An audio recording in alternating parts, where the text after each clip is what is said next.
আপনি এখানে কি করছেন? আচ্ছা, তো আপনার প্রাক্তন স্বামী ছেড়ে দিয়েছে বুঝি, আর সেই কারণে এখন কোনো উপায়ান্তর না পেয়ে সুযোগ বুঝে আমার গলায় ঝুলে গেলেন। আমার মতো আমার সহজ সরল আম্মুকেও নিজের রূপের এমনকি গুণের মায়াজালে ইমপ্রেস করে নিলেন। আপনার বুদ্ধির প্রশংসা না করে পারছি না। উচ্চ কণ্ঠে কথাগুলো বলে চলেছে জায়ান। পদ্ম কিভাবে জায়ানের ভুলগুলো শুধরাবে বুঝতে পারছে না। ইনফ্যাক্ট কোথা থেকে শুরু করবে তাই মাথায় আসছে না। জায়ানের উচ্চ কণ্ঠস্বর শুনে এরই মধ্যে বুকে প্রচণ্ড ধুকবুক ধুকবুক করছে। সে ছোটবেলা থেকে পদ্ম উচ্চ কণ্ঠস্বর শুনতে পারে না।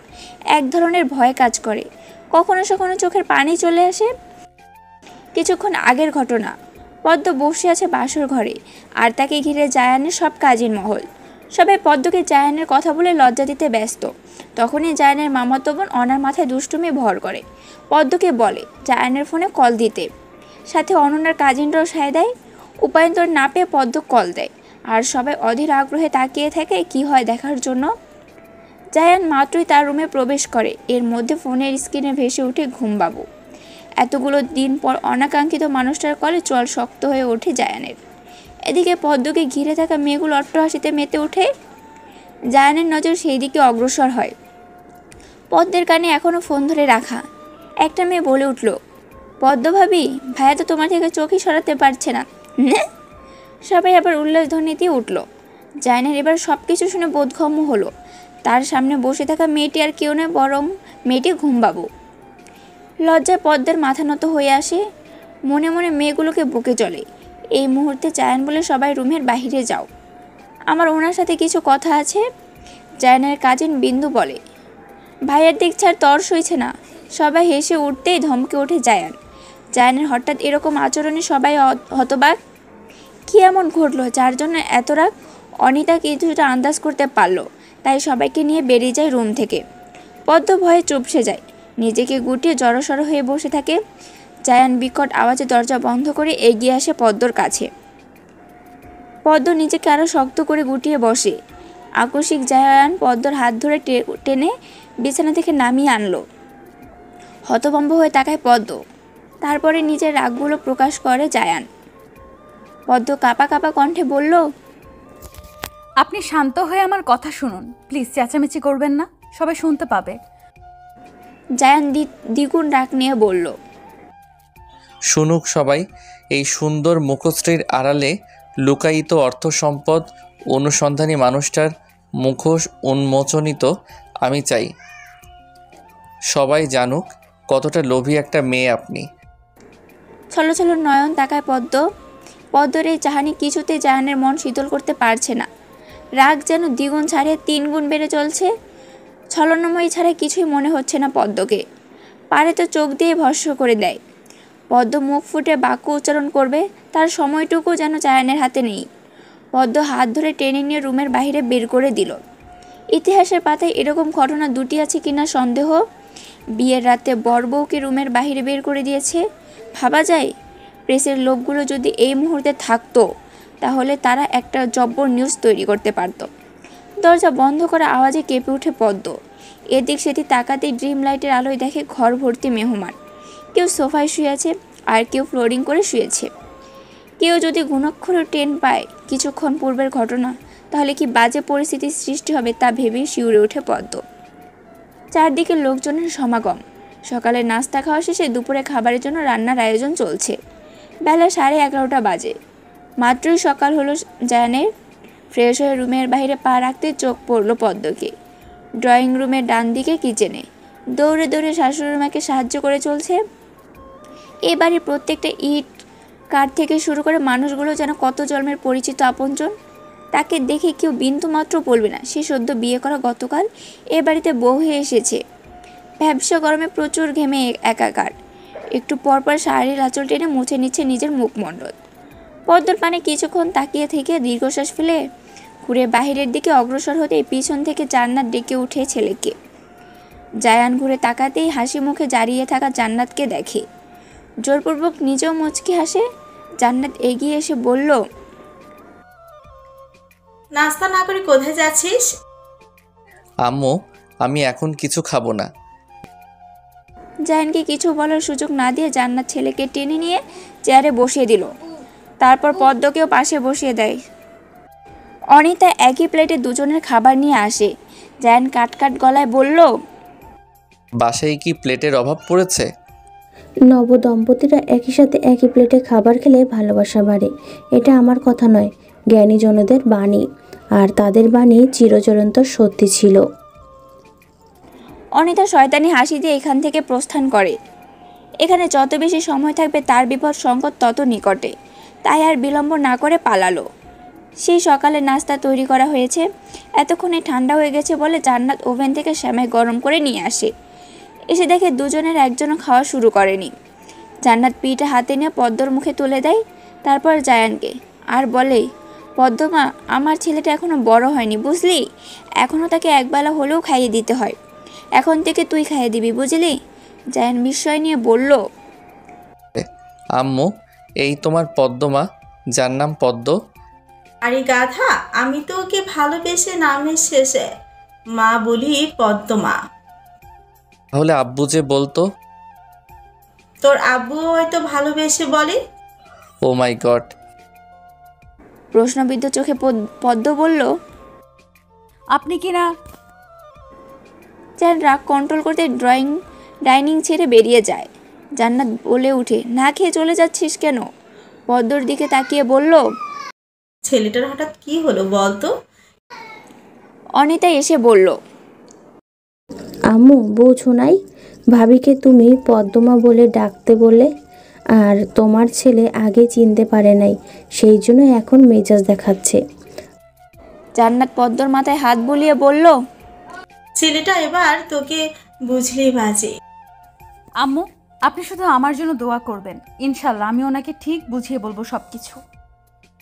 আম্মু, তোমার আদরের বাদর ছেড়ে গতকাল রাতে যেটা করলো, এরপর মনে হয় না ও এত সহজে সব কিছু মেনে নিতে পারবে।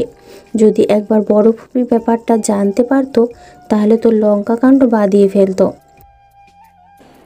পদ্ম জান্নাতের কোমর জড়িয়ে ধরে আদুরি গলায় বলল, আম্মু, এমনকি তোমরা সবাই আমার পাশে থাকলে আমি ঠিক ওনাকে বোঝাতে পারবো। হ্যাঁ ভাবিমণি, আমরা তোমার পাশে আছি, তুমি শুধু এগিয়ে যাও ওই বাদরকে মানাতে। হ্যাঁ। গতকাল রাতের ঘটনা। পদ্ম এই রাতের বেলা কোথায় যাবে, কি করবে, দিকদারা হয়ে পড়ে। অনিতার রুমে যে যাবে তারও উপায় নেই। জায়ানের সব কাজিনরা শুয়েছে। ঠিক তখন জান্নাত দুশ্চিন্তার চাদর সরিয়ে দেয়। জায়ানের আব্বুকে অন্য রুমে পাঠিয়ে নিজের রুমে এনে পরম মমতায় ঘুম পাড়িয়ে দেয় পদ্মকে। জায়ান এরকম কিছু করতে পারে তার আভাস আগেই পেয়েছিল জান্নাত। একজন জননীর গুণ তো এতেই নিহত। তাই তো সময় মতো পদ্মকে নিজের আঁচলে আশ্রয় নিতে পারলো। পা টিপে টিপে পদ্ম এগিয়ে যাচ্ছে। আজকে আবার জায়ান কী কাণ্ড করে বসে আল্লাহ পাক জানেন। সারাদিন এটা ওটা করে বাইরে কাটালো, রাতে তো আর রুমে না গিয়ে উপায় নেই। হাজারো চিন্তা ভাবনা করতে করতে দরজার কাছে থমকে দাঁড়ায় পদ্ম। ভিতরে পা ফেলতে যেন ভয় করছে। তখন জায়ান এসে বলল, আর আমি কি না? ওয়েলকাম ওয়েলকাম, আপনার জন্যে অপেক্ষা করে চলেছি ঘুমবাবু। পদ্মর চক্ষু বিস্ফোরিত হয়ে বলল, আমার জন্য? কেন বলুন তো? জায়ানের মুখে শয়তানি হাসি। হাসির রেশ নিয়ে বলল, আমার 10টা না 5টা না, একটা মাত্র বউ আমার একটা মাত্র রুমে আসবে। আমার একটা মাত্র বউয়ের একটা মাত্র স্বামী হয়ে তার জন্য অপেক্ষা করব না? সে কি হয় বলুন? আসুন আসুন, আমার একটা মাত্র বউ একটা মাত্র রুমে এসে আপনার একটা মাত্র স্বামীকে ধন্য করুন। সে যে আপনার অপেক্ষায় প্রহর গুনছে। হঠাৎ কি হলো জায়ানের? পদ্ম কি করবে ভেবে পাচ্ছে না। সব চিন্তা বাদ দিয়ে দৌড় দিতে নিল। খপ করে হাত ধরে নেয় জায়ান।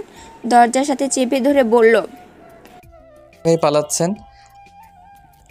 এসব কি অসভ্যতামি করছেন? যে কোনো সময় কেউ চলে আসবে।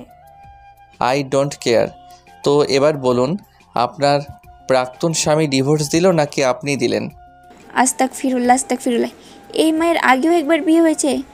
আয়ারে, আমার জায়ান বাবার জীবনটা নষ্ট হয়ে গেল রে। বলা নেই কনে হঠাৎ কোথা থেকে যেন এসে খোরশেদা মানে জায়ানের বড় ফুপি মরা কান্না জুড়ে দেয়। এখন দেখার পালা পদ্ম বেচারির কি হয়। জমিতে সদ্য ধান গাছ রোপণ করা পানিতে কোলা ব্যাঙ মশাইদের ঘ্যাং ডাকে। মুখরিত চারদিক। গ্রাম অঞ্চলে যাকে বৃষ্টি আসার পূর্বাভাস বলে, তার সাথে প্রকৃতির নতুন রূপে সতেজ হয়ে উঠবে। যেখানে পা রাখবে সেখানে সবুজের স্পর্শে শরীরের প্রতিটি অঙ্গ প্রত্যঙ্গে ভালো লাগার ভেলায় ভাসবে। এর মধ্যে বাতাস বইতে শুরু হয়েছে। রান্নাঘরে জানালাটা বন্ধ করা হয়নি মনে পড়তেই রুম থেকে বেরিয়ে আসে জান্নাত। শেষে সিঁড়িতে পা ফেলতে খোরশেদার বিলাপ শুনতে পায়। রান্নাঘরে আর না গিয়ে খোরশেদার বিলাপ অনুসরণ করে জানের রুমের কাছে এসে কিছুই বুঝতে পারল না। তাই জিজ্ঞাসা করলো, আপা কি হয়েছে? এই মেয়ে আগেও একটা বিয়া হয়েছে, তুমি জানতা না? কোনো খোঁজখবর না নিয়ে কেমনে পারলা জায়ানের গলায় ঝুলিয়ে দিতে? আপনার কোথাও ভুল হচ্ছে পদ্ম। মুখের কথা কেড়ে নিয়ে তেজ দেখিয়ে খোরশেদা বলল, আমি নিজের কানে শুনছি, জায়ান নিজেই কইছে এই কথা। এরপরেও তোমরা কোনো ছাপাই শুনুম না। আমি এই মেয়েরা কাইলি বিদায় করুম। পদ্মর চোখে মুখে ভয়ের ছাপ স্পষ্ট। জায়ানকে ছেড়ে যেতে হবে, কথাটা যেন তীরের মতো আঘাত করলো। জায়ান পদ্মর কাছাকাছি তাকায় খামচে ধরল জায়ানের হাত। ছোট ছোট নখগুলো ভূতা দায়ের মতো করে বিঁধছে, তবে সহজে চামড়া ছিঁড়ে যাওয়ার ভয় নেই। ভূতা দা যেরকম চামড়া ভেদ করে ভিতরে ঢুকতে সময় নেয়, তেমনি পদ্মের আঙ্গুলের নখগুলো। জায়ান পদ্মের মুখ পানে তাকিয়ে খোরশেদাকে বলল, ফুপি, উনি এখন আমার বউ। এখন এটাই ওনার একমাত্র পরিচয়। আগে কি হয়েছে না হয়েছে তা নিয়ে বিন্দুমাত্র আগ্রহ নেই আমার। তাই আমি চাই না তুমি বা অন্য কেউ এই নিয়ে দ্বিতীয়বার কোনো কথা বলো। আর যদি বলো তাহলে আমাকে আর এই বাড়িতে দেখতে পাবে না। ছেলের এরকম মন মানসিকতার পরিচয় এবং স্ত্রীর পরায়ণতা দেখে জান্নাতের চোখে পানি চলে এলো। কিন্তু খোরশেদা সন্তুষ্ট হতে পারল না। রাগে দুঃখে গটগট পায়ে নিজের রুমে চলে গেল। জান্নাত এগিয়ে এসে ছেলের কপালে চুমু এঁকে দিয়ে পদ্মর কপালে চুমু এঁকে দিল। তারপর শুভরাত্রি বলে জান্নাত চলে যেতেই জায়ান রুমে এসে গান ছেড়ে বারান্দায় চলে গেল। বারান্দায় গিলে হাত রাখতে চোখে পড়ল ইংরেজি লেটার ইউর মতো করে হাতে দাগ বসে আছে 5টি। আনমনে নিজ হাতে নিজের ঠোঁট ছুঁয়ে দেয় জায়ান। রুমে শিল্পী নচিকতার গান বাজছে। আনমনে তারই ছবি এঁকেছি, তারই স্বপ্নের স্রোতে ভেসেছি। সে আমার হৃদয়ের স্পন্দন, তারই চোখে আকাশকে দেখেছি। ঝর্নার জল যেন হয় না, তার ছবি তাকে খুঁজে পাই না। ঝর্নার জল যেন হয় না, তার ছবি তাকে খুঁজে পাই না। পদ্ম জানে আজ থেকে তার জীবনে গান নামক অত্যাচার শুরু। এর কারণ কি? কারণ জায়ানের গান প্রচুর পছন্দ, আর গান সবচেয়ে বিরক্তিকর পদ্মর কাছে। 3 বছর আগে যখন জায়ানের সাথে কথা হতো তখন অনেক বুঝেও গান ছাড়াতে ব্যর্থ হয় পদ্ম। তবে জায়ান বলেছিল, ঘুমবাবু, আপনাকে পেলে গান শোনা ছেড়ে দিব আমি। সেই সময় পদ্মর উত্তর ছিল, তকদিরে থাকলেই হবে। এর মধ্যে একটু একটু করে ঝুম বৃষ্টি শুরু হয়ে গেছে। জায়ান এখনও বারান্দায় দাঁড়িয়ে আছে। পদ্ম কিছুক্ষণ কানে হাত দিয়ে পায়চারি করে এগিয়ে যায় বারান্দায়। গান শোনার সাথে সাথে রাত জেগে থাকতে প্রস্তুত তো আপনি? পদ্ম বারান্দায় যেতেই কথাটা বলল জায়ান।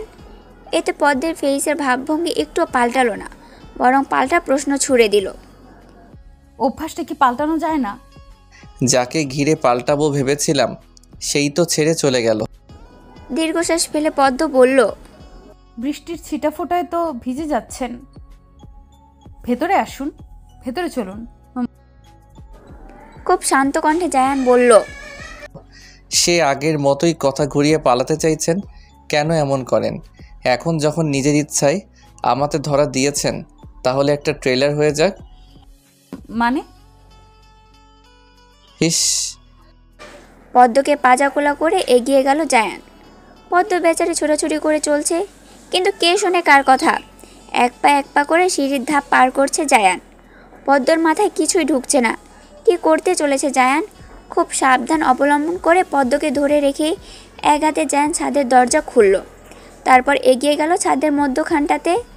পদ্মকে নামিয়ে প্রাণ ভরে দম নিয়ে পদ্মর এক হাত নিজের কাঁধে রেখে অন্য হাত মোলায়েমভাবে নিজের হাতে রাখলো, আর নিজের বাম হাতটা পদ্মের শাড়ি ভেদ করে কোমরে জায়গা করে নিল। হঠাৎ কোমরে আলতো স্পর্শে কেঁপে উঠে ভরকালো। বিদ্যুৎ স্পৃষ্টের ন্যায় কেঁপে উঠল পদ্ম। এরই মধ্যে কাক ভেজা হয়ে গেছে দুজনে, সেদিকে খেয়াল নেই কারো। পদ্ম যেন অজানা এক ঘোরের মধ্যে চলে গেছে। বৃষ্টি তার গতিতেই ঝরে পড়ছে। চারদিকে অন্ধকারে ডুবে আছে এক প্রহর করে রাত বেড়ে চলছে। দুজন দুজনার দিকে তাকিয়ে আছে ঠিকই, কিন্তু কারোর মুখমণ্ডল স্পষ্ট নয়, তবে অবয়ব অবলোকন করা যাচ্ছে। কাপড় ডান্স শুরু করে জায়ান, সাথে পদ্মকেও। এই মুহূর্তে সফট মিউজিক প্লে করলে বেশ জমতো পটে, কিন্তু সিনেমা হলে সম্ভব ছিল, বাস্তব বলে সে আশায় বালি।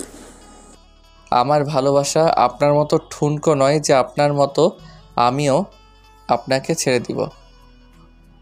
তবে আগের মতো করে ভালোবাসতে পারবো কি না জানি না। আমার ভালোবাসা ঠুনকো? ঠুনকো নয় বলছেন? আপনাকে আমার অনেক কথা জানানোর আছে, শুনবেন? ছলনাময়ীর কথা শোনার বিন্দুমাত্র আগ্রহ নেই আমার। জায়ানের কথার আঘাতে হাত পা থেমে গেল পদ্মর।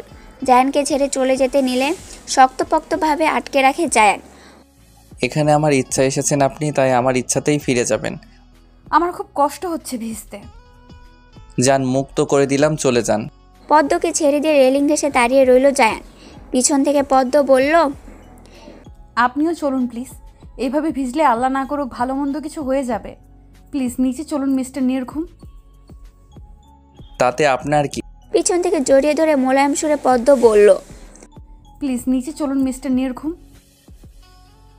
দীর্ঘ 3 বছর পর পদ্মর মুখে মিস্টার নির্ঘুম ডাক শুনে আবেগ আপ্লুত হয়ে পড়ে জায়ান, তাই আর অবাধ্য হতে পারল না।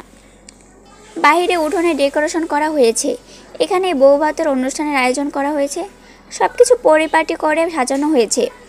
দাওয়াতি লোকজন আসতে শুরু করেছে। বাড়ির মেয়ে বউরা সাজগোজে ব্যস্ত। পদ্মকে সাজানো সদ্য শেষ করে মেয়েদের সাজানো শুরু করছে পার্লার থেকে আনা মেয়ে দুটো। দাওয়াতি মহিলারা নববধূকে দেখতে ভিড় জমাচ্ছে। পদ্ম সবাইকে সালাম দিয়ে কুশল বিনিময় করতে ব্যস্ত। তবে পুরুষ মানুষের নববধূ রুমে প্রবেশ নিষেধ। ভুল ক্রমেও যেন পুরুষ মানুষ রুমে ঢুকে না যায়, সে কারণে দরজার সামনে পাহারাদার হিসেবে যুক্ত আছে আলী, যে কিনা জায়ানদের ফরমাইশ খাটে। আলী সহজ সরল, খুব ভালো ছেলে বটে। জায়ানদের পাশের গ্রামেই তার বাড়ি। বিয়ের জন্য পাত্রী খুঁজে চলছে, কিন্তু এখনও কোনো সুপাত্রীর খোঁজ মিলেনি। বলা বাহুল্য, জায়ানের শ্বশুরবাড়িতে একজনকে তার বড্ড মনে ধরছে। অনুসন্ধান করে তার নাম জানা গেছে সীমা। আহ, কি সুন্দর নাম, সীমা। সীমা সীমা তার সীমান্তে বন্দি হতে চায় আলী। দেখা যাক সেই সীমাকে নিজের করে পায় কি না আলী। বেশ কিছুক্ষণ পর রুমের বাহিরে পায়চারি করছে জায়ান। মহিলাদের জন্য ভিতরে ঢুকতে পারছে না। তার মন পদ্মকে দেখার জন্য আকুল হয়ে যাচ্ছে।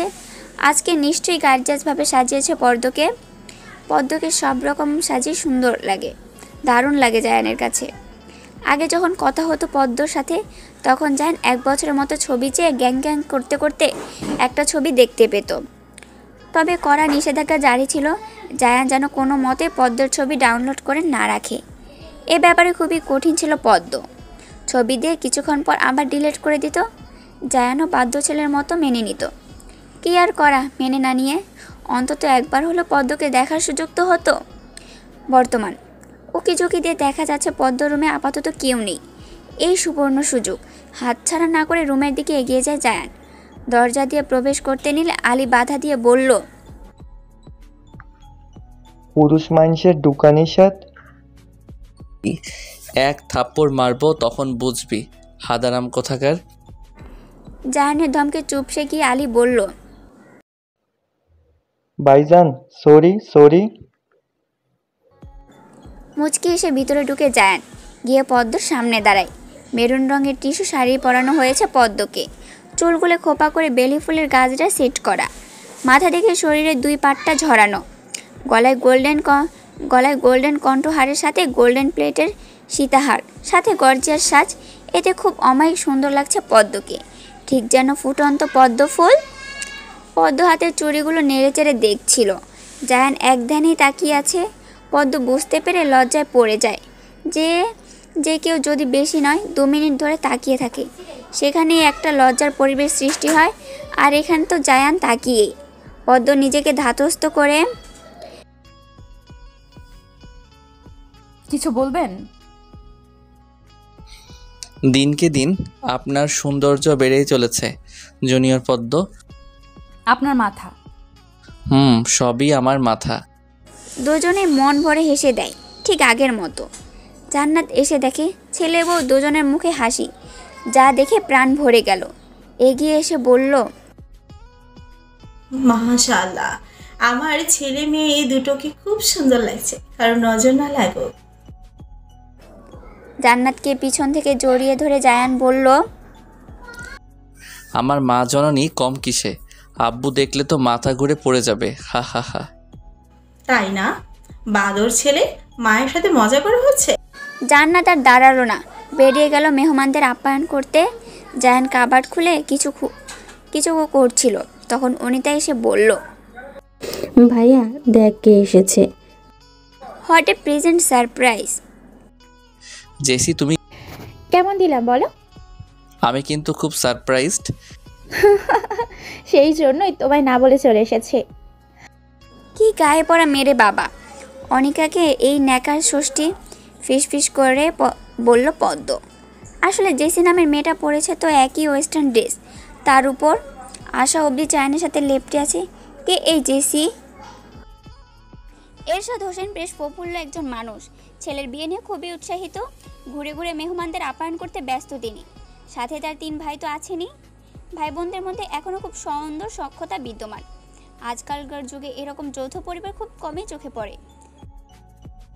আচ্ছা জায়ান, মুস্তাফি, তোমাদের বাসায় কি আছে আজকে? চারিদিকে এত ডেকোরেশন করা হয়েছে, নিশ্চয়ই কোনো পার্টি থ্রু করা হচ্ছে, তাই না? জায়ান খানিকক্ষণ পদ্মর পানে তাকিয়ে থেকে কণ্ঠস্বর খাদে নামিয়ে বলল, তেমন কিছু নয় জেসি, চলো আম্মুর সাথে দেখা করবে। আচ্ছা চলো, আন্টি তো আমাকে দেখেই চমকে যাবেন। দুজন কথা বলতে বলতে দোতলা থেকে নিচে নেমে গেল। এদিকে যেন বাতাসের বেগে ছুটে এসে পদ্ম রাখি পল্লবে পানি জমে গেল। অনিতা খেয়াল করে বলল, ভাবিমণি তুমি কাঁদছো? মেয়েটা ভাইয়াকে জাস্ট ফ্রেন্ড আর কিচ্ছু নয়। আসলে জায়ানের এরকম খামখেয়ালি জবাবে কষ্ট পায় পদ্ম। আজকের এরকম একটা বিশেষ দিনকে জায়ান কিভাবে পারলো বলতে? তেমন কিছুই নয়। আমার জুনিয়র পদ্ম কোথায়? বলতে বলতে পদ্মের বাবা তৈমুর রহমান রুমে ঢুকলো। সাথে পদ্মদের বাড়ি থেকে আসা সকল মেহমান। সব কিছু ভুলে দৌড়ে গিয়ে বাবাকে জড়িয়ে ধরে। তৈমুর রহমান মেয়ের মাথায় আলতো হাত রেখে বলল, কেমন আছিস মা? আলহামদুলিল্লাহ ভালো। আব্বু তুমি কেমন আছো? আম্মু কোথায়? আব্বু আম্মুকে সাথে আনোনি? মেয়ের বউভাতে মা আসে না। এটা কোন হাদিস শরীফে আছে আব্বু, আমায় বলো তো। এগুলো যুগ যুগ ধরে মানুষ মেনে এসেছে, সব কিছু হাদিস মোতাবেক মানা হয় না। হাদিসে যদি নাইবা থাকে তাহলে তো এগুলো কুসংস্কার আব্বু। ঠিক, কিন্তু আমরা 2-1 তো আর এই কুসংস্কারগুলো তুলে নিতে পারি না। শুধু কি বাপের সাথেই কথা বলবে পদ্ম? বাবাকে ছেড়ে মামির কাছে যায় পদ্ম। পদ্মকে তিনি জড়িয়ে নেন। তারপর পদ্মর বড় বোন জামিয়া বোনকে জড়িয়ে ধরে বলল, শ্বশুর বাড়ি এসে তো বাপের বাড়ির সবাইকে ভুলেই বসে আছিস। এটা কি করে হয় আপু? আমি কি তোমাদের ভুলতে পারি বলো? কতবার কল করেছি, রিসিভ করার নামই তো নেই তোর। ইস সরি আপু, এই দেখো কান ধরছি, ফোন হাতে নেওয়ার একদম সময় পাইনি।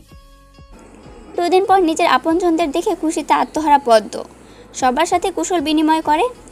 জান্নাত এরশাদ হোসেন এসে এবং জান্নাতের জায়েরা সবাই মিলে মেহমানদের আপ্যায়ন করতে ব্যতিব্যস্ত হয়ে ওঠে। সবাই জায়ানকে খুঁজে, পদ্ম কি উত্তর দেবে ভেবে পায় না। তার মেয়ে বন্ধুর হাত ধরে কোথাও গেছে, এরা তো আর বলা যায় না, তাই চুপ করে বসে থাকে। জামিয়া পদ্মকে কিছুটা দূরত্ব টেনে নিয়ে যায় আর সন্দেহ নিয়ে জিজ্ঞাসা করে, জায়ানের সাথে তোর সব কিছু মিটমাট হয়েছে তো? আমতা আমতা করতে থাকে পদ্ম। বোনকে সবটা জানানো ঠিক হবে কিনা ভেবে পায় না। তখনই জায়ান কোথা থেকে যেন এসে বলল, এই তো আমি। তারপর সবাইকে সালাম দিয়ে কুশল বিনিময় করে সবার সাথে কথায় একদম আসর জমিয়ে ফেলে। তখন অর্পিতা এসে জায়ান আর পদ্মর একসাথে ছবি তোলার জন্য তাগাদা দেয়। এই মুহূর্তটা তো আর দ্বিতীয়বার আসবে না, তাই একটা স্মৃতি রাখতে ছবি তুলতে চায় জায়ানের বড় বোন অর্পিতা।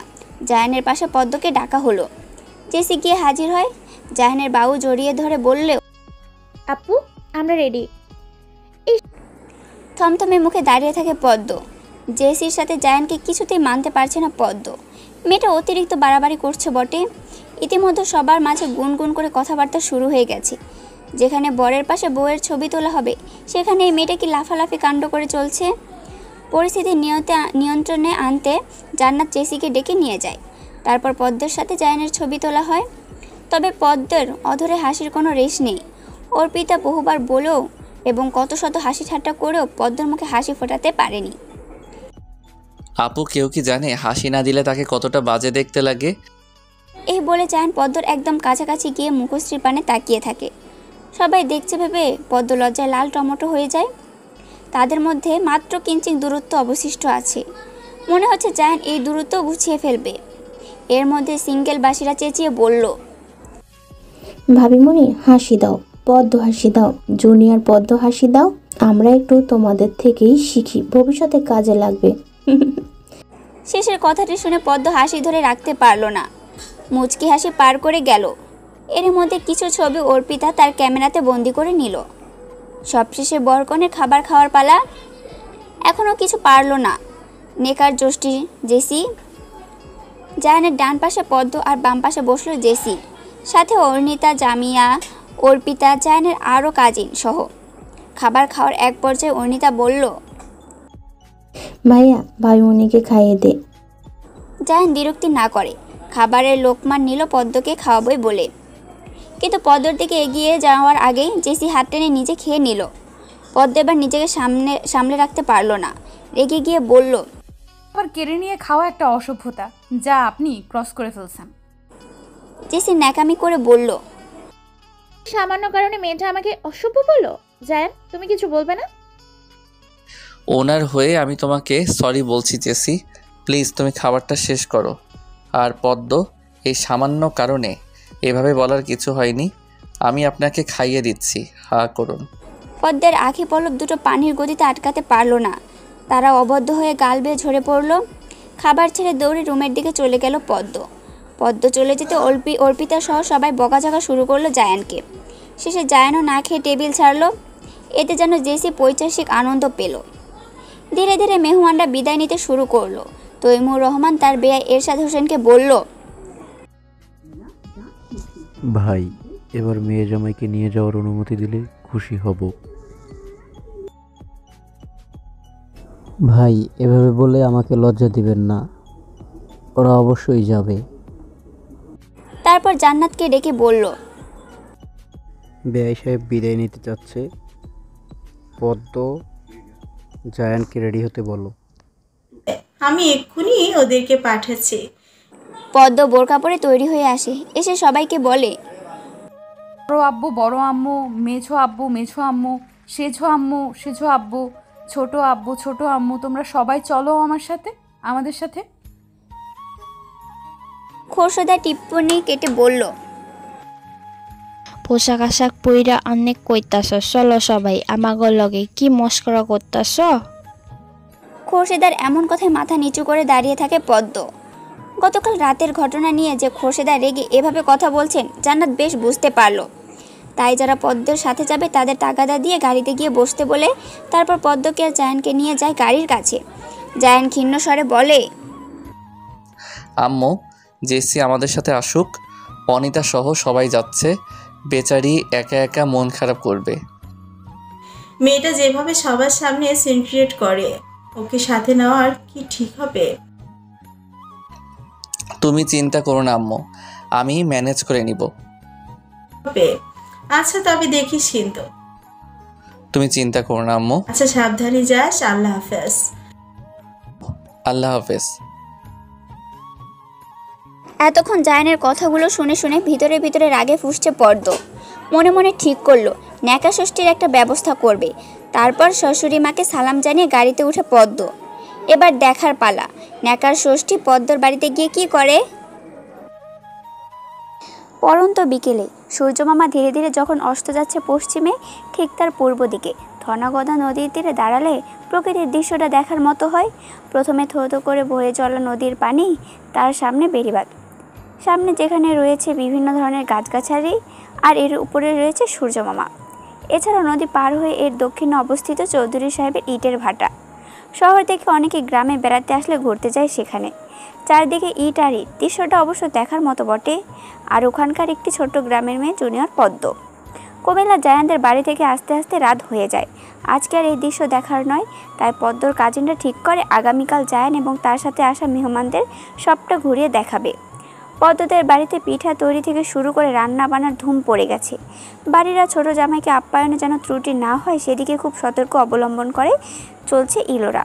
পদ্ম নিজের বাড়িতে এসে ফুরফুরে মেজাজে আছে, আর জায়ানকে ঘিরে আছে তার সব শালক শালিকারা। পাশে বসে আছে জেসি, সবাই খোশ মেজাজে গল্প গুজব করতে ব্যস্ত। এর মধ্যে ইলোরা সকলের জন্য গরম গরম দুধ খিলি পিঠা নিয়ে এসেছে। সকলে আনন্দের সহিত পিঠা খেতে শুরু করে। জায়ান অনেকক্ষণ যাবৎ লক্ষ্য করছে পদ্ম এই রুমে একবারও আসেনি, তাই সবাইকে বলল, আমি একটু আসছি। ন্যাকার ষষ্ঠী জেসি বলল, পিঠা খেয়ে তারপর যাও। চলে আসবো এক্ষুনি। পদ্ম বারান্দায় বসে বসে খুশি মনে আইসক্রিম খাচ্ছে। আইসক্রিম তার খুব পছন্দের তালিকায় একটা। খেতে খেতে বাইরে আকাশ দেখে চলছে। বারান্দার সামনে হাসনাহিনা গাছের ফুলের সুবাসে সৌরভিত হয়ে আছে চারদিক। এই মুহূর্তে পদ্ম পরিবেশটা খুব উপভোগ করছে। কোন আইসক্রিম খেতে খেতে শেষের একটুখানি বাকি আছে। পদ্ম হা করে যেই না শেষাংশ মুখে ঢুকাবে, ঠিক তখন আচমকা কেউ এসে ছিনিয়ে নিয়ে যায়। এতে খুব বিরক্ত হয় পদ্ম। পাশে লক্ষ্য করতে দেখলো জায়ান শেষাংশটা খুব তৃপ্তি ভরে খাচ্ছে। পদ্ম বিরক্ত ভরা কণ্ঠে বলল, কি করে হলো এটা? আপনার কি ওই নেকার ষষ্ঠীর সাথে অন্যের খাবার কেড়ে নেওয়ার ছোঁয়াচে লেগেছে? জায়ান বুঝতে পারলো কার কথা বলছে পদ্ম, তাই এ প্রশংসা বাদ দিয়ে পদ্ম বলল, আমার আইসক্রিম খুব পছন্দ, আপনি তো সেটা জানতেন, তাও কেন একা একা বসে আইসক্রিম খাচ্ছেন? চেয়ারে বসতে বসতে কথাটা বলল জায়ান। পদ্ম কি উত্তর দেবে ভেবে পায় না। আচমকা জায়ান পদ্মকে নিজের উড়োর উপর বসিয়ে দিল। ঘটনার আকস্মিকতায় হতভম্ব হয়ে চক্ষু বিস্ফোরিত হয় পদ্মর। যা দেখে জায়ানের অধরে হাসি রেখা ফুটে উঠে নিমগ্ন কণ্ঠস্বরে বলল, আপনাকে একদম বেবিদের মতো লাগছে। আমি তো বেবি। Mature baby. সাদা টি শার্ট এর সাথে বেগুনি রঙের প্লাজো পরছে পদ্ম। বলা বাহুল্য, পদ্ম মাস খানেক আগে 23 বছরে পদার্পণ করেছে, অথচ ওকে দেখে 16-17 বছরের কিশোরীর মতো মনে হয়। ফেসে দেখতে বাচ্চা বাচ্চা কিনা, যে কিনা প্রথমে ভালো লাগা জায়ানের। পদ্মর ছোট ছোট চুলগুলো কপাল জুড়ে আছে, এতে করে পদ্মর সৌন্দর্য যেন দ্বিগুণ হয়েছে। জায়ান এক ধ্যানে মগ্ন হয়, তার প্রিয়তমা স্ত্রীর রূপসুধা পান করে চলছে। পদ্ম লজ্জায় মুখ লুকায় জায়ানের প্রশস্ত বুকে, এতে করে বিস্তর হাসে জায়ান। এভাবে নীরবে নিভৃতে বেশ কিছু সময় পার করে দুজনে। হঠাৎ কি যেন হলো, পদ্মের ঠান্ডা লেগে গেল। বেচারি কাশি দিতে দিতে নাজেহাল অবস্থা। জায়ান ব্যস্ত পায়ে পদ্মকে রুমে নিয়ে আসে। পদ্মকে গায়ে ওড়না বা চাদর জড়িয়ে নিতে বলে। দ্রুত পায়ে বেরিয়ে যায় রুম থেকে। তারপর আবার 2 মিনিটের মধ্যে ফিরে এসে বলল, আপনি এখনো অবধি গায়ে কিছু জড়াননি কেন? এত ব্যস্ত হবেন না, এরকম শুকনো কাশির সাথে আমি অভ্যস্ত আছি। কাশি কম বেশি সবারই হয়, তাও আপনি আমার কথা শুনুন। পদ্ম দ্বিরুক্তি না করে কাপড় থেকে সাদার মধ্যে বেগুনি পাড়ের একটা চাদর গায়ে জড়িয়ে নিল। তখন জামিয়া আসে চা নিয়ে। জায়ান বলল, নিন, চাটা খেয়ে নিন, দেখবেন কাশি দৌড়ে পালাবে। জামিয়া চা দিতে দিতে বলল, ব্যাপার কি বলতো? তুই কি আবার ওই আইসক্রিম খেয়েছিস নাকি? পদ্ম আমতা আমতা করতে থাকে। জায়ান ভ্রু কিঞ্চিত উঁচু করে সন্দেহ নিয়ে পদ্মর পানে তাকায়। পদ্ম বলছে না দেখে জায়ান বলল, পালাবে। হ্যাঁ আপু, উনি তো কিছুক্ষণ আগে আইসক্রিম খেলেন বারান্দায় বসে বসে। পরক্ষণে জামিয়া রেগে তাকায় পদ্মর দিকে, রাগ নিয়ে বলল, পদ্ম, তোকে না আম্মু উল্টোপাল্টা সময় আইসক্রিম খেতে নিষেধ করেছে, তাও তুই লুকিয়ে লুকিয়ে আইসক্রিম খেতে গেলি, আবার কাশিও বাদায় ফেললি। আপু আর হবে না, আম্মুকে বলো না প্লিজ। এ নিয়ে কতবার বলেছিস? আর হবে না, হিসাব আছে। পদ্ম হাতের কড়া গুনে বলল, এই তো 10 থেকে 15 বার হবে হয়তো। মারবো এক চর, ফাজিল কোথাকার। জায়ানের সাথে তাল মিলিয়ে বলল, আপু মেরেই দিন, আমি আছি আপনার পক্ষে। হা হা হা। আচ্ছা আপু, ওনার কি ঠান্ডার প্রকোপ আছে? হ্যাঁ, তাই ওর অসময় ঠান্ডা জাতীয় কিছু খাওয়া নিষেধ।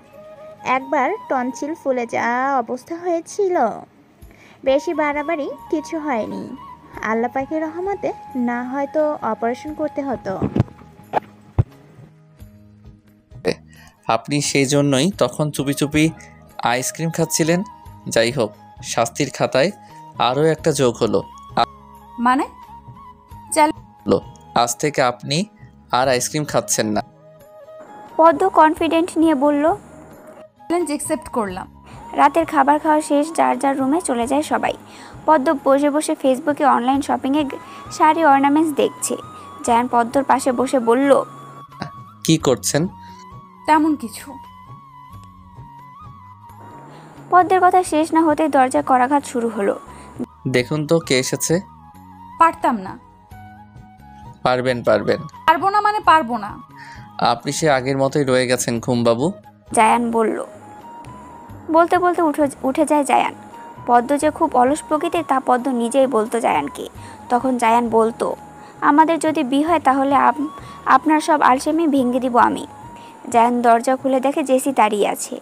জায়ান পদ্মর দিকে তাকিয়ে মনে মনে দুষ্ট বুদ্ধি করে। বিস্তর হেসে বলল, আরে জেসি, বাহিরে দাঁড়িয়ে আছো কেন? ভেতরে এসো। পদ্মর ফোন থেকে মনোযোগ সরিয়ে তাদের পানে তাকায়। জায়ানের জন্য স্পষ্ট দেখতে পাচ্ছে না কে এসেছে। জেসি বলল, জায়ান মোস্তাফি, তুমি তো এত তাড়াতাড়ি ঘুমাও না, রাইট?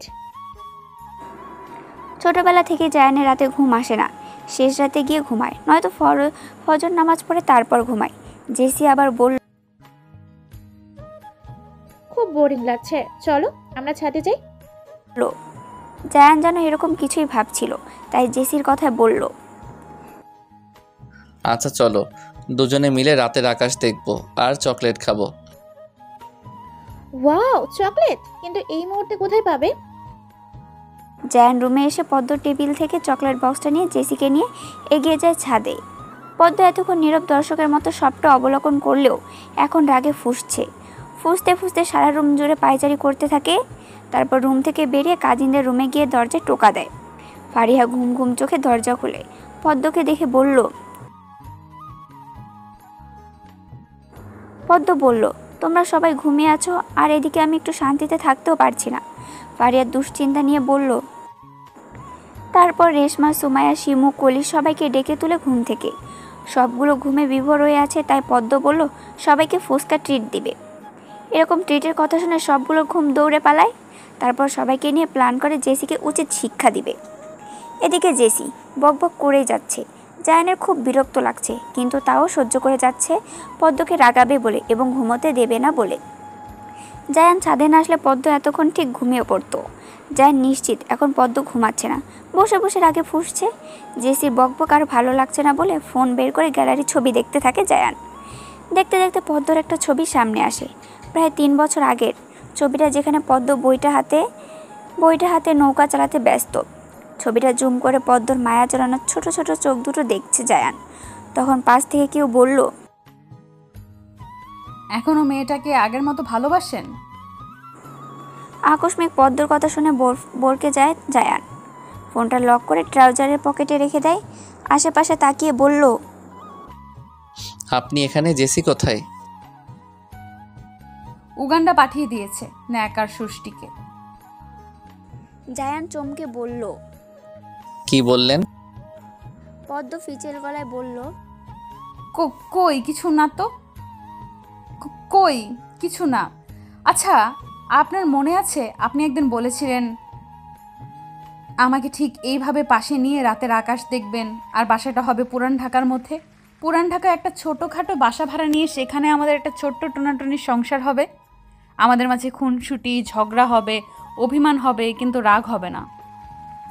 আপনার তো রাত জেগে থাকার অভ্যাস, তো আপনি জেগে থাকবেন আর আমি ঘুমিয়ে পড়ব। কিন্তু আপনি দুষ্টুমি করে আমার ঘুম ভেঙে দিবেন, কিছুতেই আমাকে ঘুমাতে দিবেন না। তারপর কাঁচা ঘুম ভাঙিয়ে পাচাকোলা করে বারান্দায় নয়তো ছাদে নিয়ে যাবেন রাতের নির্মল আকাশ অবলোকন করতে। আমি তখন ঘুমে বিভোর হয়ে পড়লে আপনি তখন মাদুর বিছিয়ে বসে আপনার কোলে আমার মাথা রেখে হাত বুলিয়ে দিবেন, আবার কখনো সখনো আমারও ঘুম আসবে না, তখন আপনার প্রশস্ত বুকে মুখ গুজে আঁকিবুকি করব। তারপর তাহাজ্জুদ নামাজ পড়বো একসাথে। তাহাজ্জুদ নামাজ পড়ে জায়নামাজে একে অপরের কাঁধে মাথা রেখে তসবি পড়বো আর ফজরের আজানের অপেক্ষা করব। তারপর যখন আজান হবে তখন আপনি মসজিদে যাবেন নামাজ পড়তে, আর আমি ঘরে পড়ব। আপনি নামাজ পড়ে আসার পর কোরআন তেলাওয়াত করে ঘুমাবো আর উঠবো বেলা 12টায়। জায়ান মনোযোগ দিয়ে পদ্মর কথা শুনে চলছে। পায়ের জুতাগুলো একপাশে রেখে দিয়েছে গরমের কারণে। নিজের বৃদ্ধাঙ্গুল দিয়ে ছাদের ফ্লোরে আঁকিবুকি করছে। তখন পদ্ম নিজের বৃদ্ধাঙ্গুল জায়ানের আঙ্গুলের উপর রাখে। জায়ানের পা দুটো থেমে যায়, ফিরে তাকায় পদ্মর দিকে, ছোট করে বলে, আমাকে এতটা যন্ত্রণা না দিলেও পারতেন ঘুমবাবু। সেদিন আপনি ভুল সিদ্ধান্ত নিয়েছিলেন। পালিয়ে গিয়ে আপনাকে বিয়ে করলে কি জবাব দিতাম আব্বুকে আম্মুকে? তাদের মনে কষ্ট দিয়ে আপনার সাথে সংসার করতাম, সুখী হতে পারতাম কখনো? আর আজ দেখুন তারা কতটা খুশি। চারদিকে অন্ধকারে ডুবে আছে। জেসি কাঁপা কাঁপা পায়ে একবার এদিকে আরেকবার ওদিকে ছুটোছুটি করে চলছে। মাঝে মাঝে জায়ান বলে ডাকছে, কিন্তু কোনো সারা শব্দ নেই।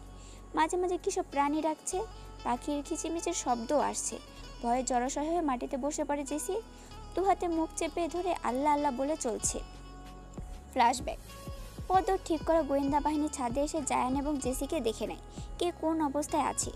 তারপর পরিকল্পনা করে সুযোগ বুঝে স্প্রে করে রুমাল জেসির মুখে ধরতেই মিনিটের জন্য জ্ঞান হারিয়ে পড়ে জেসি।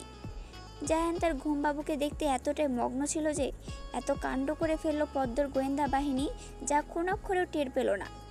জেসিকে নিচে নিয়ে যেতে পদ্ম কান মলে দেয় জ্ঞানহারা জেসির। তারপর বাড়ির পাশে বড় বাড়িতে রেখে আসতে বলে, যেখানে চারদিকে গাছপালায় ছেয়ে আছে, মানুষের কোনো গতকম্প নেই।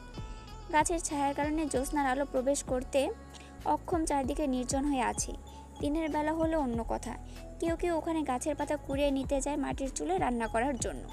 আবার কেউ কেউ শখের বসে ফটোশ্যুট করতেও যায়, তবে রাতের বেলা কেউ যাওয়ার সাহস করে না ভুলেও, কারণ এই জায়গাটা নিয়ে অনেক ভূতের কাহিনী রয়েছে। ওখানে একটা 2-3 রুমের দালান বাড়ি আছে। অনেকের ধারণা এই বাড়িটা সাপেদের বাড়ি, যেখানে নাগ নাগিন আছে। যদিও বাস্তবে নাগ নাগিন বলতে কিছু নেই, সব মানুষের মন গড়া গল্প। জেসিকে রেখে আসার কিছুক্ষণের মধ্যে জ্ঞান ফিরে আসে। এ কোন জগতে এসে পড়েছে জেসি কিছুই বুঝতে পারে না। এদিক ওদিক ঘটে কয়েকবার গাছের সাথে লেগে ব্যথাও পেয়েছে। এদিকে জাসান জেসির কথা ভুলে বসে আছে। অবশ্য জায়ান হয়তো ভাবছে জেসি নিচে গিয়ে ঘুমিয়ে পড়েছে। শিমু কতবার এসে দরজায় করাঘাত করছে, কিন্তু পদ্ম আর জায়ানের ঘুম ভাঙার কোনো নামগন্ধ নেই। সারা রাত জেগে থেকে ফজর নামাজ পড়ে ঘুমিয়েছে কিনা। এদিকে জেসি চিৎকার করে বাড়ি একাকার করে চলছে। জেসির চিৎকার শুনে বাড়ির সবাই হাজির। তৈমুর রহমান আর ইলোরা মাথায় হাত বুলে জিজ্ঞাসা করছে কি হয়েছে। জেসি কিছু না বলে কেঁদেই যাচ্ছে। রেশমা, সুমাইয়া, শিমু, কলি একে অপরের দিকে আর চোখে দেখছে। তখন রেশমা ফিসফিস করে বলল, আমরা আবার ধরা পড়ে যাব না তো? সুমাইয়া ধমকে উঠে বলল, ভিতর ডিম কোথাকার, তুই এরকম মুখ করে রাখলে তো ধরা পড়বই। তুই বরং এদিক থেকে যা। রেশমা খুব ভীতু মেয়ে, তাই এরকম ভয় পাচ্ছে। সবাই ব্যাপারটা জানতে পারলে মা তাকে বাড়ি ছাড়া করবে। মনে মনে এসব আবল তাবল ভেবে কাঁপাকাঁপি অবস্থা। সুমাইয়া সাহস জুগিয়ে বলল, আপু, আপনি বাচ্চাদের মতো এমন কান্না করছেন কেন? কি হয়েছে বলেন? ও আচ্ছা, আপনি নিশ্চয়ই কোনো দুঃস্বপ্ন দেখেছেন, তাই না? আসলে এরকম হয়। আমিও তো সেদিন রাতে কি ভয়ঙ্কর একটা দুঃস্বপ্ন দেখেছি, কি বলবো আপনাকে। সাথে শিমুলও তাল মিলিয়ে বলল। রেশমা ভয়ে চুপসে যায়, চোখগুলো বড় বড় করে তাকায় আর মনে মনে বলে, এই শিমুর বাচ্চা শিমু তো নিজেই আমাদের ফাঁসিয়ে দেবে। পেতনিটা জঙ্গলের কথা কেন বলছে? এদিকে শিমুর কথা শুনে জেসি ভয় আরও জড়সড় হয়ে বসে। তার সাথে চিৎকারের গতি বেড়ে যায়। শেষমেশ কলিও মুখ খুলল। জেসির কান্না থামে তীক্ষ্ণ চোখে তাকিয়ে বলল, তুমি কি করে জানলে যে আমার সাথে ঠিক এগুলাই হয়েছে? তৈমুর আর ইলোরা কিছুই বুঝতে পারছে না মেয়েগুলো এসব কি বলে চলেছে। তবে ইলোরার একটু সন্দেহ হচ্ছে, কারণ মেয়েগুলো যে কি হারে দুষ্টু হয়েছে তা বেশ ভালোভাবে জানা আছে। তোদের মতলব কি বলতো? মেয়েটাকে কি সব আজে বাজে কথা বলে ভয় দেখাচ্ছিস? শিমু মুখের কথা কেড়ে নিয়ে বলল। তখন জেসি রেগে গিয়ে বলল, what? Who is she? Elora রেগে বলল, মারবো এক চোট ফাজিল কোথাকার, সবগুলো বদের হাড্ডি। মা, তুমি কিছু মনে করো না, আমি নাস্তা তৈরি করছি, খেতে আসো। তারপর ইলোরা আর তৈমুর বেরিয়ে যায় রুম থেকে। শিমু তখন বলে, তারপর রেশমা যেতে যেতে বলে, অন্যের বরকে নিয়ে টানাটানি করলে শুধু বাংলাদেশের জঙ্গল নয়, আফ্রিকার জঙ্গলও গিয়ে পড়তে হবে। এই বলে হাসতে হাসতে দ্রুত পায়ে সবগুলো বেরিয়ে যায়। জেসি তখন বুঝতে পারে সত্যি সত্যি তার সাথে রাতে ওই ভয়ানক কাণ্ড ঘটেছিল। সকালবেলা নিজেকে রুমে শুয়ে থাকতে দেখে তার উপর শিমুর স্বপ্নের কথা শুনে কনফিউশনে পড়ে যায় জেসি। কিন্তু এখন জেসি নিশ্চিত যে তার সাথে ঘটে যাওয়া ঘটনা সত্য ছিল। রাতের বেলা জেসি যখন ভয়ে জ্ঞান হারিয়ে পড়ে, তখন রেশমা, শিমু, সুমাইয়া, কলি চারজন মিলে খুব কষ্ট করে জেসির নিতর দেহটা ভয়ে নিয়ে এসেছে। তারপর সুন্দর করে খাটে শুয়ে দিয়েছে। পাতলা গরনের দেহ হওয়ায় কষ্টটা একটু কম হয়েছে তাদের। খাবার টেবিলে বসে আছে সবাই নাস্তা করবে বলে। তখন জায়ান আর পদ্ম আসে। জেসি দৌড়ে গিয়ে জায়ানকে জড়িয়ে ধরে।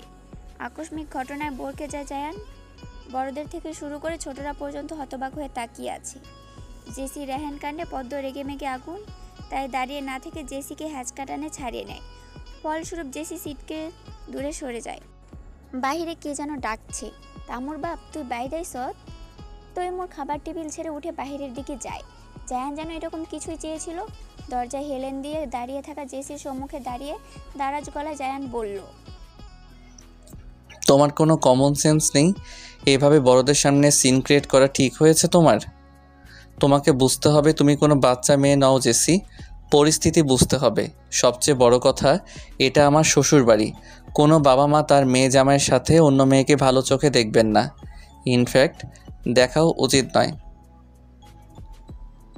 ভবিষ্যতে এরকম পরিস্থিতিতে যেন আমাকে না পড়তে হয়। জেসি ভীতু গলায় বলল। জায়ান তুমি জানো না গতকাল রাতে আমার সাথে কি কি হয়েছে? জায়ান রাগ নিয়ে বলল, শুনি কি হয়েছে তোমার সাথে। জায়ান, আমাকে জঙ্গলের মধ্যে ফেলে আসা হয়েছে। শুধু পদ্মের মুখের কথা কেড়ে নিয়ে বলল, তুমি কি এখন জঙ্গল থেকে বের হয়ে আসলে নাকি? কি হলো বলো? জেসির মাথা নাড়িয়ে না বোঝায়। জায়ান, আমার সাথে এইরকমটাই হয়েছে, কিন্তু সকালবেলা নিজেকে রুমে দেখে আমিও খুব অবাকই হয়েছি। জেসি, তোমার মন করা গল্প শেষ হলে খেতে আসো প্লিজ, সবাই অপেক্ষা করছে। জায়ান সবাইকে খেতে বলে নিজেও খেতে বসে। পদ্ম নিচু গলায় জেসিকে বলল, নাকি কি হলো বলো? আমার বরের দিকে কুনজর দিলে এর চেয়েও বড় কিছু হবে তোমার সাথে। তাই ভালোই ভালোই বলছি, বন্ধুর মতো থাকো। জেসির আগে ফুসছে। তখন পদ্ম জেসির হাত ধরে নিয়ে বসায় খাবার খাওয়ার জন্য। সবাই খাচ্ছে, কিন্তু জেসি খাচ্ছে না বলে অনিতা বলল, আপু খাও না কেন, খাবারগুলো ঠান্ডা হয়ে যাচ্ছে। সকালের নাস্তা হিসেবে ভুনা খিচুড়ি, গরুর গোস্ত আর ডিম ভুনা তৈরি করা হয়েছে। সবাই খুব তৃপ্তি ভরে খাচ্ছে। জায়ান রাগ করবে বলে জেসি খাওয়া শুরু করলো। জেসির সাথে জায়ানের দেখাটা আকস্মিক একদিন হয়। বেখেলিভাবে রাস্তা দিয়ে হেঁটে যাচ্ছিল জায়ান। আচমকা কোথা থেকে যেন এক বাইক এসে অ্যাক্সিডেন্ট করে জায়ানকে। ফলস্বরূপ ছিটকে রাস্তার মাঝ বরাবর পড়ে জায়ান। এর সাথে সাথে অন্য একটা মালামালের ট্রাক চলে আসে। সেদিন জেসি না থাকলে ট্রাকটা পিষিয়ে ফেলতো জায়ানকে। আল্লাহ তাআলার রহমত ছিল বলে সেদিন জেসি মুশকিল আসান হয়ে আসে জায়ানের জীবনে। কাউকে রাস্তার মাঝপথে পড়ে থাকতে দেখে জেসি প্রাইভেট কার থেকে দৌড়ে যায় রাস্তার মাঝে। এক প্রকার টেনে হিঁচড়ে রাস্তার বাম পাশে জায়ানকে টেনে আনে জেসি। তারপর জেসির গাড়ির ড্রাইভার দৌড়ে আসে। জেসি ড্রাইভারকে বলে, চাচা, দ্রুত লোকটাকে গাড়িতে তুলে দিন, হসপিটালে নিতে হবে, প্রচুর ব্লিডিং হচ্ছে, বেশি সময় নিলে বাঁচা মুশকিল হয়ে দাঁড়াবে। জেসি তখন খুব রেগে যায়। রেগে গিয়ে উল্টাপাল্টা বলে দেয় ড্রাইভার রামিমকে। কথাগুলো ছিল এরকম, ড্রাইভারের মতো থাকো, একটা মানুষ মরে যাচ্ছে আর তুমি আছো তোমার স্যারের পারমিশন নিয়ে। আমি বলছি এটুকু কি যথেষ্ট নয়? এরকম হলে আব্বুকে বলে তোমাকে বিদায় করে দেবো, আজকে শেষবারের মতো তোমাকে একটা সুযোগ দিচ্ছি। জেসি রেগে গেলে খুব ভয়ানক কিছু করে বসে। রামিম খুব ভালোভাবেই জানে, তাই আর কথা না বাড়িয়ে আহত ছেলেটিকে গাড়িতে তুলে দেয়। তারপর হসপিটালের দিকে রওনা হয়। তারপর কাছাকাছি থাকা ঢাকা হসপিটাল নিয়ে যায় জায়ানকে। জায়ানকে দেখে ডাক্তার জানান প্রচুর ব্লিডিং হয়েছে, তার কারণে ব্লাড লাগবে। জেসি তখন জিজ্ঞাসা করলো, ডাক্তার ব্লাড গ্রুপ কি? ও পজিটিভ। ডাক্তার আমারও ও পজিটিভ, আমার থেকে নিয়ে নিন। আসুন, কিছু টেস্ট করতে হবে। জি চলুন। ড্রাইভার রামিম সেখানেই দাঁড়িয়েছিল। জেসি ব্লাড দিবে বলে তৎক্ষণাৎ তার স্যারকে কল করে জানায় যে জেসি অচেনা একটা ছেলেকে নিজের ব্লাড দিচ্ছে। এদিকে জেসির কিছু টেস্টের পর ডাক্তার জানান ব্লাড নেওয়া রিস্কের হয়ে যাবে জেসির জন্য। জেসি আর তোয়াক্কা না করে বলল, আমি এই রিস্কটা নিব ডাক্তার, আপনি ব্লাড দেওয়ার ব্যবস্থা করুন। ডাক্তার এক হাতের ভাঁজে অন্য হাত রেখে বলল, এক পেশেন্টকে বাঁচাতে অনেক পেশেন্টকে মারতে পারি না আমরা। আমি স্বেচ্ছায় দিতে চাইছি, তাই আপনি দিবেন ব্যাস। আর আয়েশ ভঙ্গিতে মাথা হেলান দিয়ে চোখ বন্ধ করে রাখে। জেসির আগে ফুঁসতে ফুঁসতে বলল, আপনি জানেন আমি কে? আমার একটা কলে আপনি এই ঘুম ছাড়া হতে বাধ্য হবেন। ডাক্তার খানিক হেসে বলল। জেসি ডাক্তারের টেবিল থেকে বুক মার্কটা ছুঁড়ে ফেলে দেয় আর বলে, আপনি একজন ডক্টর হয়ে মশকরা করছেন আমার সাথে? ডাক্তার জিসান আজকে অতিরিক্ত পরিমাণে ক্লান্ত আছে, যার দরুন চেয়ারে মাথা হেলেন দিয়ে রেখেছে। জেসির কথাগুলো যেন আরও মাথা ধরিয়ে দিচ্ছে, তাই বলল। যেতে যেতে জিসান জিজ্ঞাসা করলো, পেশেন্ট কি হয় আপনার? জেসি সহজভাবে উত্তর দেয়, কিছুই না। এতে করে খুব চমকায় জিসান। অচেনা একটা ছেলেকে ব্লাড দিতে এত পাগলামি কেউ করে? পাগল মেয়ে একটা। ঘণ্টাখানেক পর ব্লাড দিয়ে নেতিয়ে পড়ে জেসি। ডাক্তার তো আগেই বলেছিল। জিসান জেসিকে একটা ইঞ্জেকশন পুশ করে দেয় আর নার্সকে বলে জ্ঞান ফিরলে তাকে যেন খবর দেওয়া হয়। এর কিছুক্ষণ পর হন্তদন্ত হয়ে ছুটে আসে রফিক। মেয়ের এই অবস্থা দেখে চিন্তিত হয়ে চেয়ারে বসে পড়ে। তারপর অ্যাক্সিডেন্ট হওয়া ছেলেটাকে দেখতে যায়। নার্স পাশের রুম দেখিয়ে দেয়। রফিক দরজার সাদা পর্দা ভেদ করে ভিতরে ঢুকে গিয়ে যাকে দেখতে পায় পিলে চমকে ওঠে। 2 মাস হলো পদ্ম জায়ানের সাথে সমস্ত সম্পর্ক ছিন্ন করেছে। নিজেকে নিদারুণ কষ্ট থেকে রেহাই দিতে টিউশন করে নিজেকে ব্যস্ত রাখার চেষ্টা করে জায়ান। তাই আর 2টো টিউশনই, তার মধ্যে একটা হলো জেসির ছোট বোন যারা। এই 1.5 মাসে কখনো জায়ানের সাথে দেখা হয়নি জেসির, তাই তারা অপরিচিত। রফিক ড্রাইভার রামিমকে দিয়ে খবর পাঠায় জায়ানদের বাসায়। তারপর মেয়ের কাছে এসে বসে। এর মধ্যে জেসির জ্ঞান ফিরে আসে। তখন বাবার কাছ থেকে জানতে পারে জায়ান জায়ানের টিচার। জেসিকে একদিন পর রিলিজ করে দেয় ডাক্তার, কিন্তু জায়ানকে 13 দিন কাটাতে হয় হসপিটালে। মাথা ফেটে গেছে অনেকটা, যার ফলে 9টা সেলাই দিতে হয়েছে। পায়ে কিছু ইনজুরি হয়েছে। জেসি নিজের জীবন বিপন্ন রেখে ব্লাড দিয়েছে জেনে জান্নাত আর এরশাদ অনেক কৃতজ্ঞতা প্রকাশ করে। জেসি তখন বলে, আন্টি আঙ্কেল এভাবে বলবেন না প্লিজ, মানুষ হিসাবে এটা আমার দায়িত্ব। তাছাড়া ওরা কিছু হয়ে গেলে আমার বোনকে কে পড়াতো বলেন তো? শেষের কথাটা হেসে বলল জেসি। জান্নাত চোখের পানি ছেড়ে দেয়। জেসি সান্ত্বনা দিয়ে বলল, আন্টি আপনার ছেলে এখন বিপদমুক্ত, আপনি প্লিজ এইভাবে কাঁদবেন না। তারপর চোখের পানি মুছে জান্নাত চুমু এঁকে দেয় জেসির কপালে।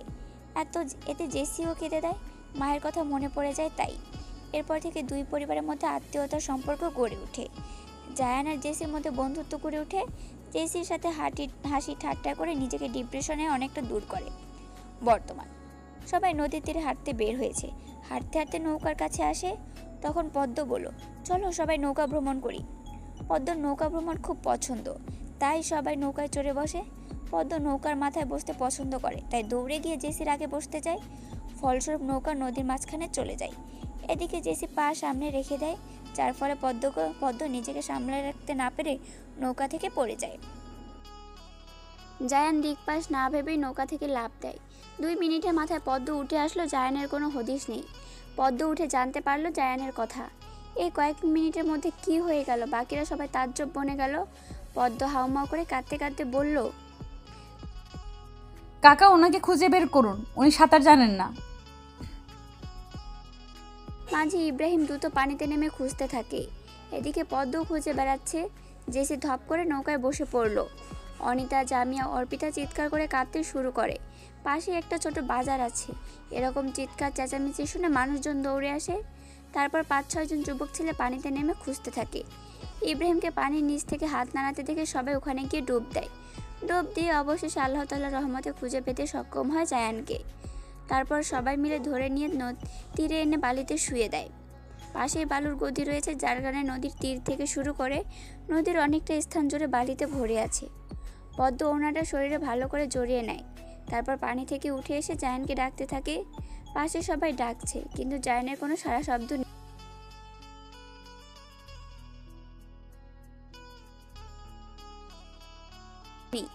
জামিয়া বলল, রেশমা বলল, নাম ধরে ডাক দিয়েও দেখা যেতে পারে তিনি সাড়া দেন কিনা। যদি শ্বাস প্রশ্বাস না থাকে বা শ্বাস নেওয়া কষ্টকর হয়, তাহলে খেয়াল করতে হবে শ্বাসনালীর কোথাও কিছু আটকে আছে কিনা।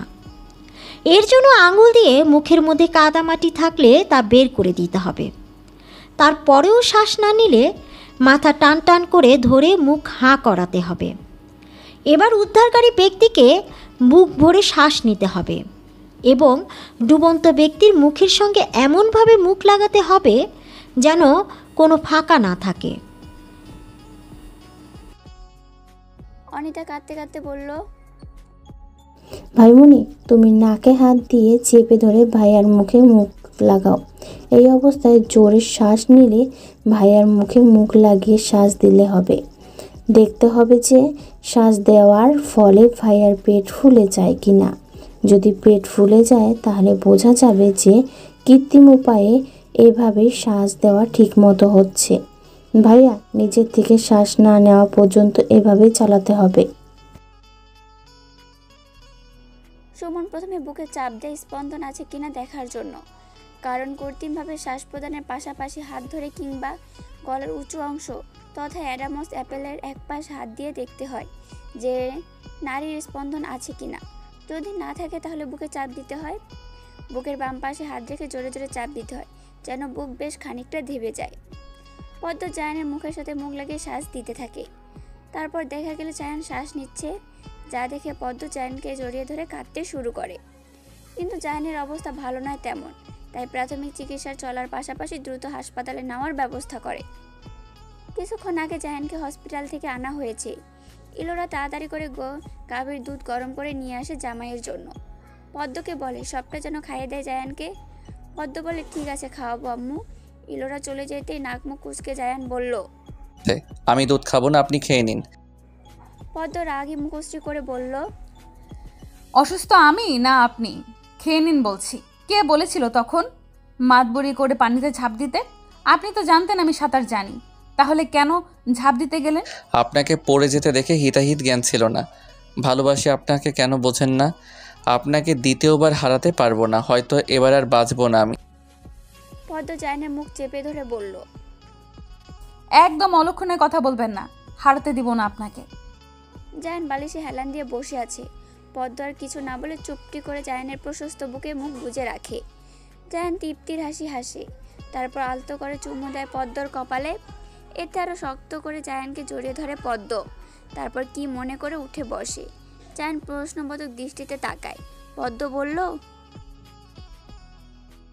আমাকে ভুলিয়ে দুধ না খাওয়ার ধান্দা, তাই না?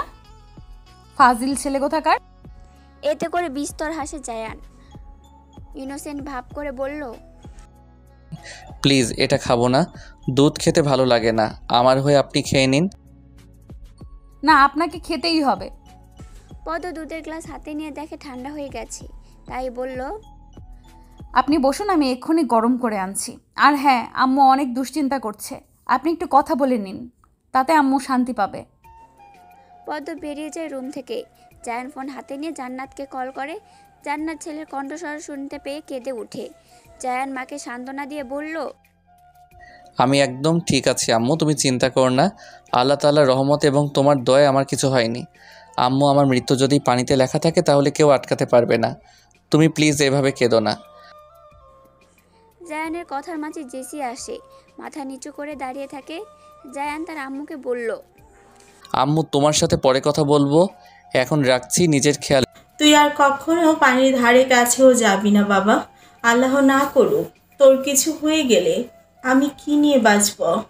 তুই ঠিকমতো ওষুধগুলো খাবি কিন্তু, আর গরম দুধ বা চা দিতে বলিস পদ্মকে। আল্লাহ হাফেজ। আচ্ছা আম্মু, আল্লাহ হাফেজ। কল কেটে জায়ান জেসিকে বলল, বসো। জেসি দাঁড়িয়েই রইল। তাই জায়ান বলল, কি হলো, বসো। জেসি খাটের এক কোণায় বসলো। তখন জায়ান বলল, তুমি এরকম একটা কাজ কেন করলে? তুমি জানো পদ্মকে আমি কতটা ভালোবাসি। সব কিছু জেনে শুনে আমার ক্ষতিটাই করতে চেয়েছো। সেদি, বিশ্বাস করো আমি জানতাম না জায়ান মুস্তাফি তুমি এইভাবে চাম দিবে পানিতে। কিন্তু পদ্মকে তো ঠিকই ফেলতে চেয়েছো বা ফেলেছো। আমি বা পদ্ম আলাদা নই, কিন্তু আমরা একে অপরের পরিপূরক। একজন ছাড়া অন্যজন অপরিপক্ক। সেই পদ্মকে তুমি তুমি আমি খুবই দুঃখিত জায়ান, আমাকে মাফ করে দাও প্লিজ। জায়ান মুখে কাঠিন্য ভাব নিয়ে বলল, যদি মাফ চাইতেই হয় তাহলে পদ্মর কাছে চাও। উনি যদি মাফ করেন তাহলে আমার কিছু বলার নেই। তখনই পদ্ম দুধ গরম করে রুমে আসে। জেসিকে দেখেও কিছু বলল না। জায়ানের দিকে দুধের গ্লাস এগিয়ে দিল। জায়ান খাবে না বলে যেই না কিছু বলতে যাবে অমনি পদ্ম কটমট চোখে তাকায়। তাই আর কিছু বলার সাহস উঠতে পারে না জায়ান। অতঃপর দুধের গ্লাস হাতে নিয়ে এক নিঃশ্বাসে ঢকঢক করে সবটা খেয়ে নেয় জায়ান। পদ্ম কোমরে হাত রেখে বলল, কি করলেন আপনি এটা? আপনি জানেন না প্রথমে বিসমিল্লা বলে 3 নিঃশ্বাসে খেতে হয়? সরি, আসলে এটা দ্রুত শেষ করার জন্য এভাবে খেয়ে নিয়েছি। এরকম আর কখনো করবেন না। ছোট ছোট ভুল থেকেই কিন্তু একদিন পাহাড় সমান হয়ে যায়। আল্লাহ তাআলা আমাদের সঠিক পথে পরিচালিত করুক, আমিন। আমিন। ঠোঁটে লেগে থাকা কিছুটা দুধ নিজের বৃদ্ধাঙ্গুল দিয়ে মুছে দেয় পদ্ম। এতে জায়ান দুষ্টুমি করে পদ্মের আঙ্গুল ধরে ঠোঁট ছুঁয়ে দেয়। পদ্ম মিছে রাগ নিয়ে বলল, ফাজিল ছেলে কোথাকার। হা হা হা হা। জেসি দুজনের খুনসুটি ঝগড়াগুলো দেখে চলছে। তার সাথে বেরিয়ে আসে দীর্ঘশ্বাস। জায়ানকে খুব ভালোবাসে জেসি, কিন্তু আজকের ঘটনার পর থেকে বুঝতে পারছে জায়ানের জন্মই হয়েছে পদ্মর জন্য। তাই ওদের দুজনকে ভালো থাকতে দিয়ে দূরে চলে যাওয়াটাই বেটার। অনেক দূরে, যেন জেসি ছায়াও না পারে ওদের জীবনে। জেসি সেটাই করবে। শুকনো কাশি দিয়ে দুজনের মনোযোগ নিজের দিকে করে জেসি। তারপর বসা থেকে উঠে গিয়ে পদ্মর পায়ে ধরতে উদ্যত হলো। ততক্ষণ জেসির হাত ধরে নেয় পদ্ম আর বলে, কি করছো কি? তুমি আমার থেকে বড়, তাই এইভাবে পায়ে ধরে তুমি আমার থেকে বড়, তাই এভাবে পায়ে ধরতে দিতে পারি না আমি। জেসি অনুতপ্ত প্রকাশ করে বলল, আমাকে মাফ করো পদ্ম, আমার ভুল হয়ে গেছে। বিশ্বাস করো এরকম ভুল আমি আর কখনো করব না।